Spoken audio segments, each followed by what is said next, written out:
Muchas veces este mismo empaque nos puede servir de campo estéril. Lo importante siempre, como en cualquier procedimiento, es identificar de manera adecuada los componentes del sistema, ¿sí? Viene con un instructivo, algunas indicaciones en cuanto a la garantía. El catéter siempre viene en un empaque aparte.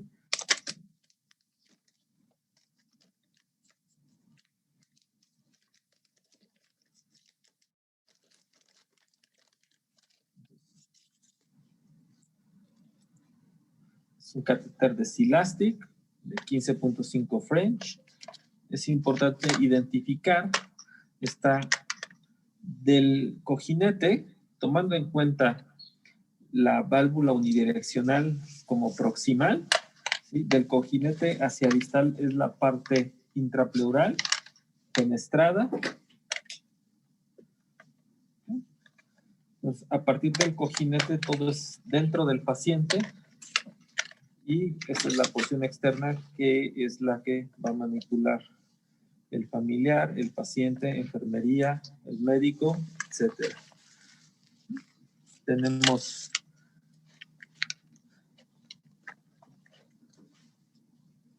una jeringa, que esta jeringa nos puede servir incluso para tomar ya directamente algún cultivo.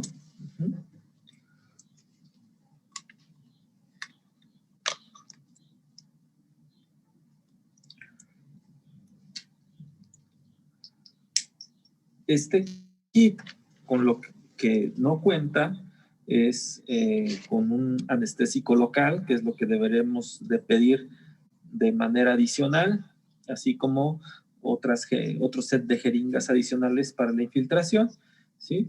Pero este nos permite hacer la toracocentesis, que sería nuestro primer punto. Tenemos la guía y tenemos nuestro introductor. Como habíamos mencionado previamente, el catéter cuenta con este estilete que se coloca en la parte distal del mismo y este es el que nos va a permitir tunelizar.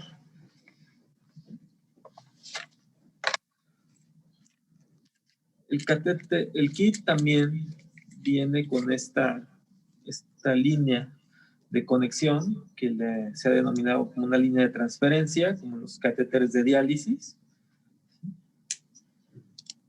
que se utiliza con este conector universal.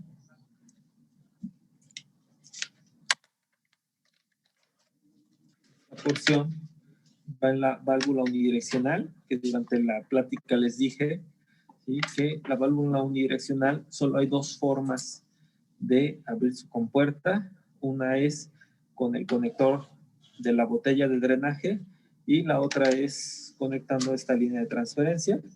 Es muy sencillo. Ahí entra, se gira y hacemos un clic. Y este conector pues se utiliza sobre todo con las mangueras del Pleurovac. Es la intención, sobre todo en los primeros drenajes del paciente, conectarlo a un Pleurovac, sobre todo cuando tiene un derrame pleural grande. Con esto podríamos ahorrarnos algunas botellas, porque desde un punto de vista práctico es mejor que drene completamente el espacio pleural a una caja de un Pleurovac de una capacidad de 2500 a estar utilizando 3 o 4 botellas cuando el tórax está lleno. Este primer drenaje nos permite también calcular en las primeras 24 horas el ritmo de velocidad de producción de líquido pleural y el gasto en 24 horas nos dará cierta información para contestar una pregunta muy importante, que es cada cuánto vamos a drenar al paciente. Entonces, desde el punto de vista práctico es muy claro que un paciente que drena 800 mililitros o 1 litro diario, pues se tiene que drenar diario, pero un paciente que drena entre 300 y 400 mililitros al día, muy probablemente podamos usar una botella de 600 mililitros cada 3 o 4 días, siempre y cuando los síntomas del paciente lo permitan. Recordando que aquí el objetivo es aliviar la sintomatología del paciente. Entonces, muchos pacientes en promedio se están drenando 1 o 2 veces a la semana, ¿sí? Algo muy importante es este tapón que viene en todos los kits y que nunca lo debemos de perder, ¿sí? Sobre todo, se extravían muy fácil cuando usamos la válvula unidireccional, lo conectamos al pleurovac y entonces ya nos olvidamos y todo se va a la basura. Y a veces se va a la basura el tapón del catéter. Este es muy importante porque de uso ambulatorio, este siempre debe de estar colocado en la punta del catéter. Si por alguna razón se extravía, no hay mayor problema. O sea, a final de cuentas, la válvula unidireccional va a seguir cerrada. Pero este es un protector, ¿sí? Disminuye la incidencia de infecciones. En el caso de que se pierdan, bueno, tenemos en CIPSA los repuestos, pero lo ideal es cuidarlo mucho. Siempre se coloca así. Recordemos que el catéter se puede doblar sobre sí para mantenerlo en posición. Tenemos un modelo de un costillar que vamos a tratar vamos a ver qué tan útil es para en directo y en vivo, pues ver el funcionamiento del catéter. Vamos acá, ¿no?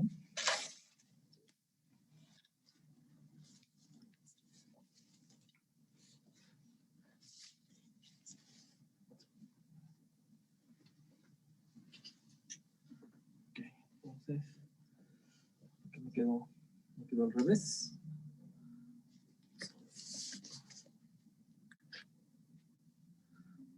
Ahí estamos viendo bien.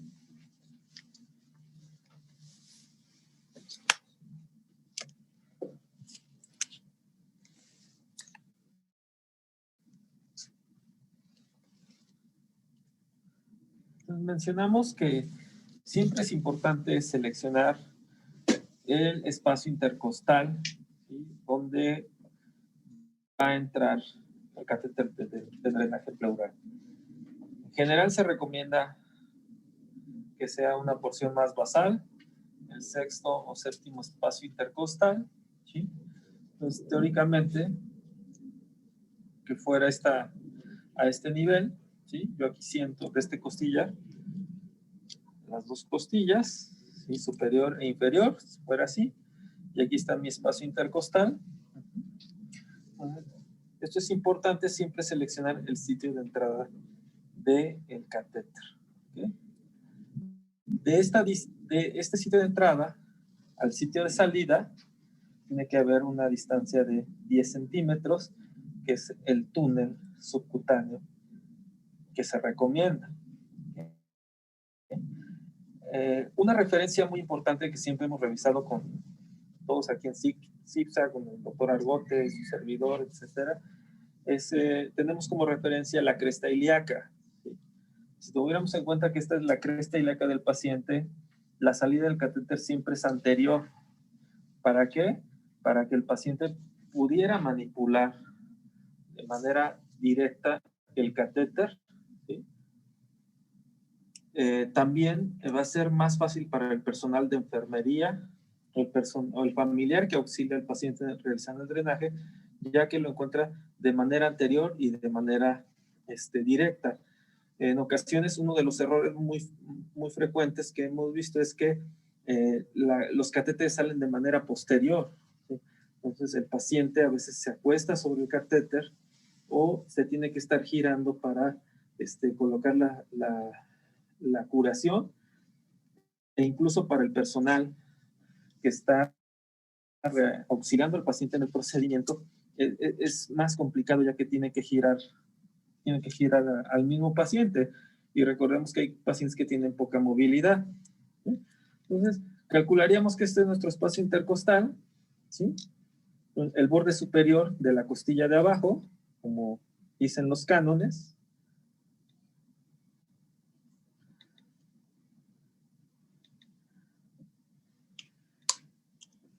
Y ahí tenemos líquido.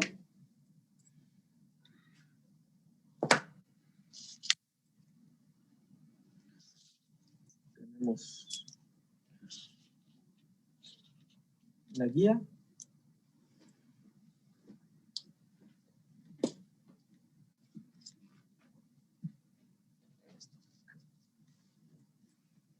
Que pasa sin ningún problema.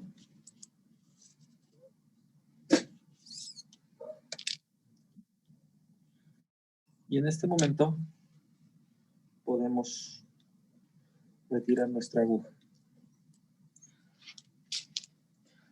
Otra cosa que no tiene este kit, ¿sí?, es una hoja de bisturí o un bisturí,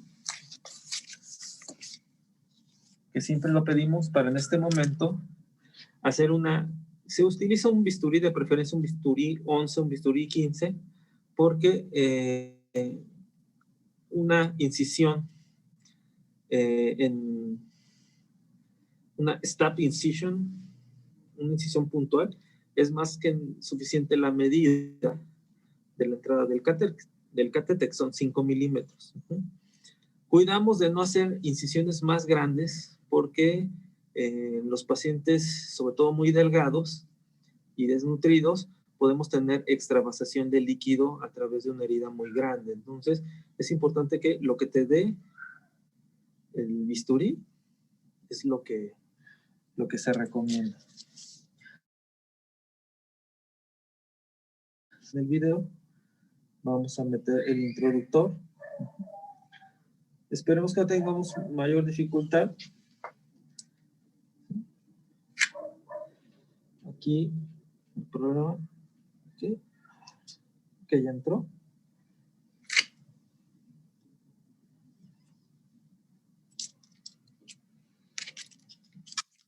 Aquí tenemos líquido. ¿Sí?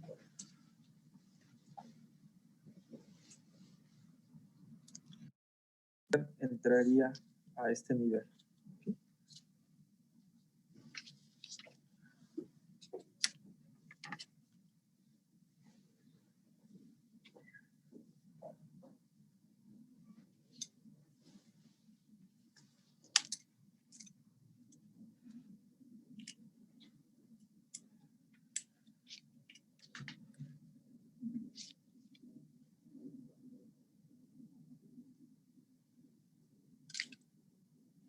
Bueno, aquí va a ser muy difícil que pase porque donde tiene que entrar en la parte posterior es una solución, o sea, es plástico, entonces me va a costar trabajo. Ahorita no me voy a pelear con eso. Algo que sí pasé un poquito por alto aquí es la tunelización del catéter. Entonces, antes, regresando un poco, ¿sí?, a cuando teníamos la guía, vamos a volver a hacer. Algo bien importante, ¿cómo es la tunelización del catéter?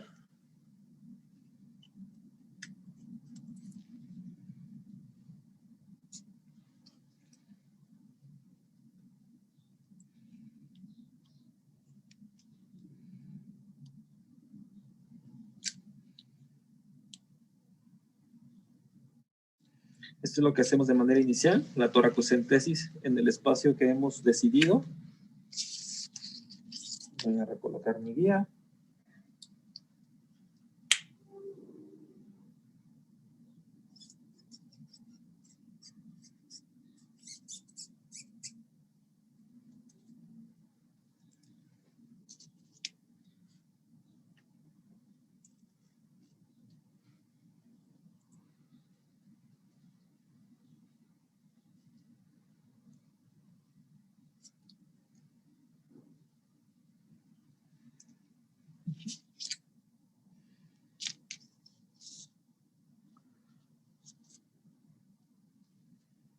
Pasa la guía sin problema.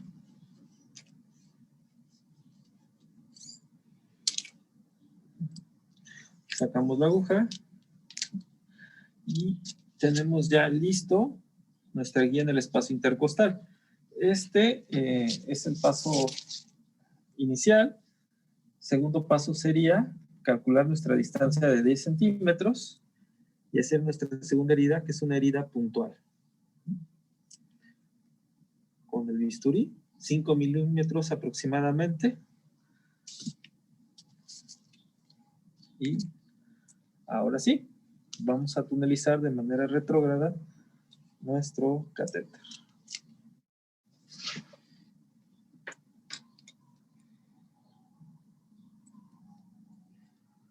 En el espacio celular subcutáneo, este catéter tendría que salir en mi otra herida, que es esta.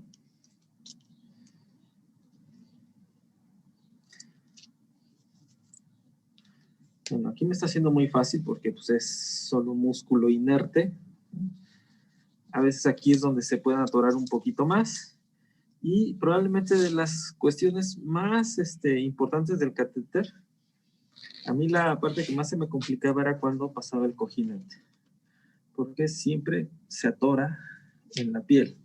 Aquí lo que recomendamos es hacer un movimiento dual, donde jalas con tu mano derecha la parte distal del catéter y la parte proximal del cojinete con el pulgar, ¿verdad? Empiezas a empujar hasta que pasa.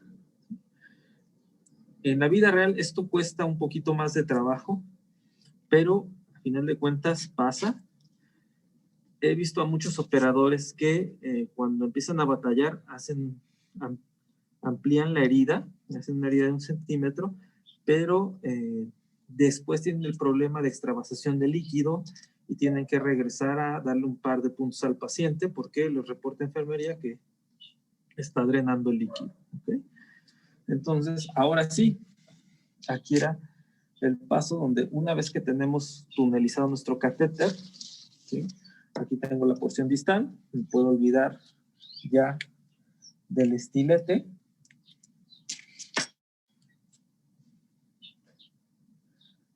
Este es el momento donde utilizo mi introductor dilatador.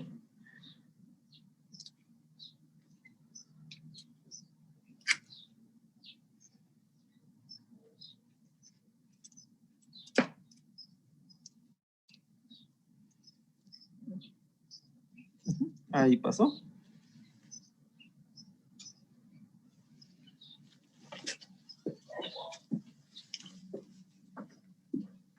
En este momento podríamos sacar nuestra guía y empezamos a meter el catéter. Listo. Como tenemos plástico del otro lado, me cuesta trabajo, pero este sería el paso final, donde el catéter empieza a entrar y nosotros empezamos a romper. A romper y el catéter entra, rompes y el catéter entra. ¿Sí? Así hasta que termine. Insisto, creo que no podré pasar el catéter por la naturaleza del modelo,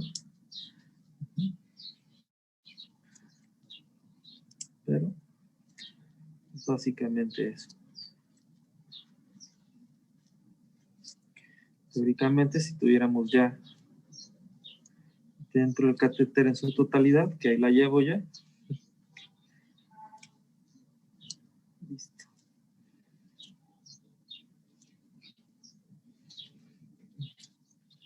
Sigo rompiendo y solo me queda esta parte.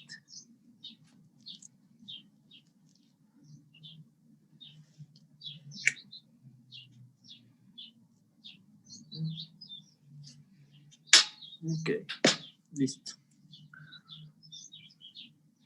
Entonces, solo tendríamos una pequeña herida por cerrar, que es esta, la herida de del espacio intercostal, que, bueno, se recomienda hacerlo con una sutura monofilamentosa no absorbible, en 3 ceros. Se puede dar 1 o 2 puntos que queden bastante bien cerrados. No va a tener problema de fuga.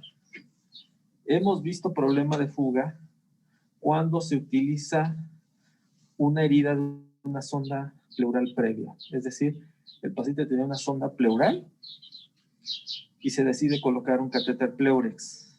Entonces se quita la sonda endopleural y por esa misma herida se trata de colocar el catéter. Es válido, incluso yo lo he hecho, no obstante la experiencia que hemos desarrollado es que, es una herida ya previamente expuesta, que tuvo un drenaje mucho tiempo, es una herida muy, muy contaminada. Y número 2, el músculo intercostal en ese punto está dehiscente, ¿sí? Los tejidos están muy holgados, entonces muchos pacientes tienen fuga a este nivel. Entonces lo que hemos recomendado es mejor cerrar esa herida y utilizar otro espacio intercostal que no haya sido previamente manipulado. ¿Okay? Y esta es la parte externa que vamos a pasar a nuestro siguiente modelo.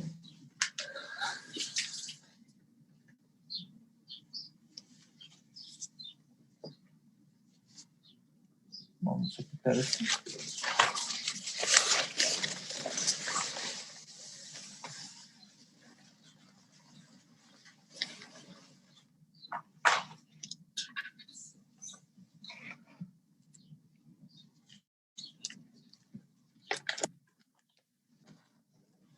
Esto es lo que muchos de ustedes ya han visto, ¿sí? El Pleurex colocado, o sea, nuestra otra herida ya no la vemos, ya está cerrada, y lo único que tenemos es la porción externa.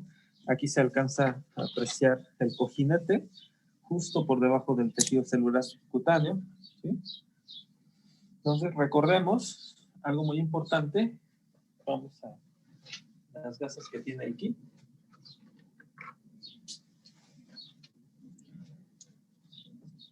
Que este catéter se puede doblar sobre sí sin ningún problema. El primer kit viene con un set de curación, que es una esponja. Puedes ponerla hacia arriba, puedes ponerla hacia abajo, no hay mayor diferencia. El catéter se dobla sobre sí mismo.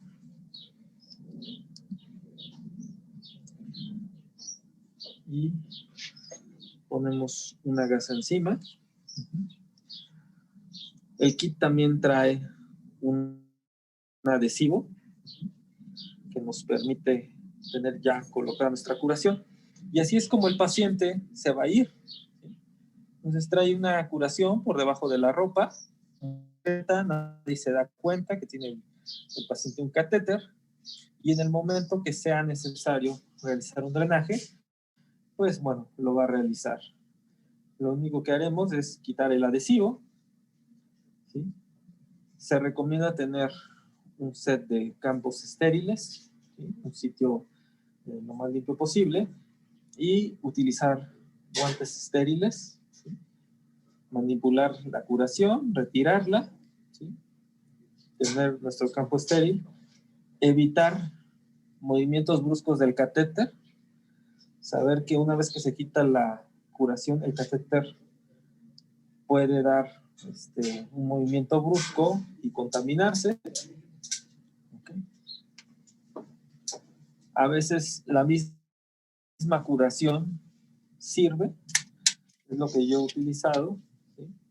La dejo ahí, quito el tapón, lo dejo en mi gas estéril y entonces podemos utilizar el catéter con las botellas de drenaje.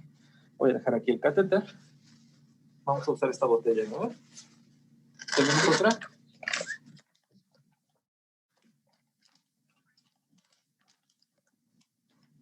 Sí.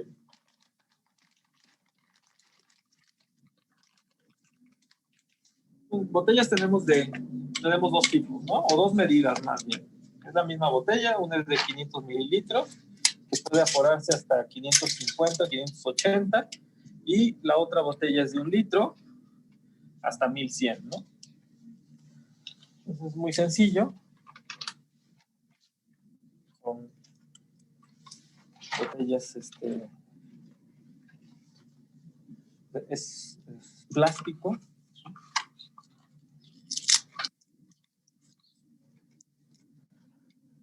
La botella viene con un regulador de flujo, es un Venoset sencillo, ¿sí? Viene con un empaque de la punta, el cual se retira. Y previo a conectar el catéter a la botella, algo que recomendamos es que tengan cerrada la línea. Una vez realizado esto, se conecta el catéter a la línea de la botella, se escucha un clic. Nos dejamos de preocupar por esto. Como podemos ver, es un sistema cerrado. Y acto siguiente vamos a activar la botella de drenaje. ¿Okay? Esto se realiza quitando este seguro que viene con todas las botellas. Es muy sencillo. Se retira. Recordemos que tenemos cerrada la llave. La volvemos a abrir. Y activamos la botella. Esto se hace realizando un movimiento único, continuo, con una fuerza regulada, que es conectar el punzo, como cuando conectamos una solución a un Venoset, y que nos permite perforar el diafragma que tiene la botella. Al perforar este diafragma se va a activar el vacío, ¿no? ¿Por qué? Pues muy lógico, hay una comunicación continua, ¿no? De la botella al sistema. Ahí está. Y ya no tenemos que preocuparnos de nada más. Insisto, el sistema es un sistema cerrado. La botella actúa al vacío. Entonces, no importa si la tengo aquí arriba, no importa si está allá abajo. Algo muy importante es la velocidad del drenaje. Como es una succión continua, en general el drenaje es muy rápido. El promedio es de 5, máximo 10 minutos. El promedio son 5 minutos. Después de eso, van a pasar dos cosas. Uno, terminamos de drenar todo lo que tiene el espacio pleural, o si hay más cantidad, pues se llena la botella. Al llenarse una botella, lo que va a suceder es que se pierde el vacío y se bota el conector. Entonces, pues deja de drenar.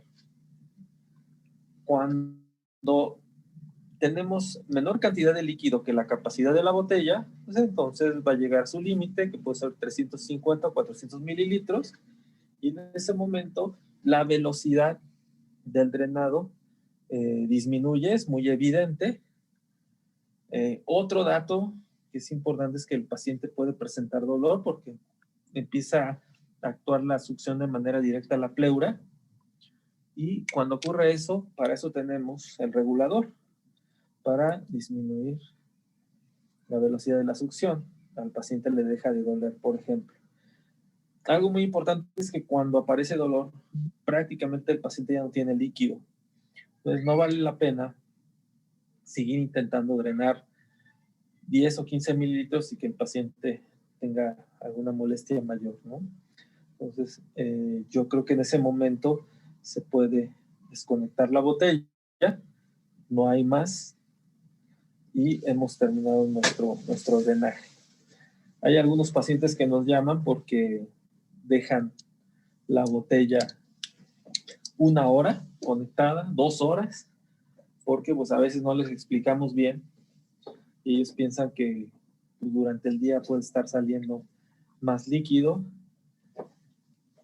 E indudablemente quieren aprovechar al máximo las botellas, pero es importante recalcar y hacerle del conocimiento a la familia, a la enfermera o al paciente que el promedio del drenaje es de 5 minutos.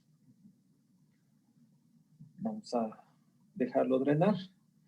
Y bueno, hasta aquí es una pequeña demostración de cómo se utiliza el catéter, cómo se instala, el uso con las botellas. Y bueno, me gustaría escuchar dudas que hayan surgido o las principales inquietudes, problemas que hayan tenido el auditorio con el uso del catéter.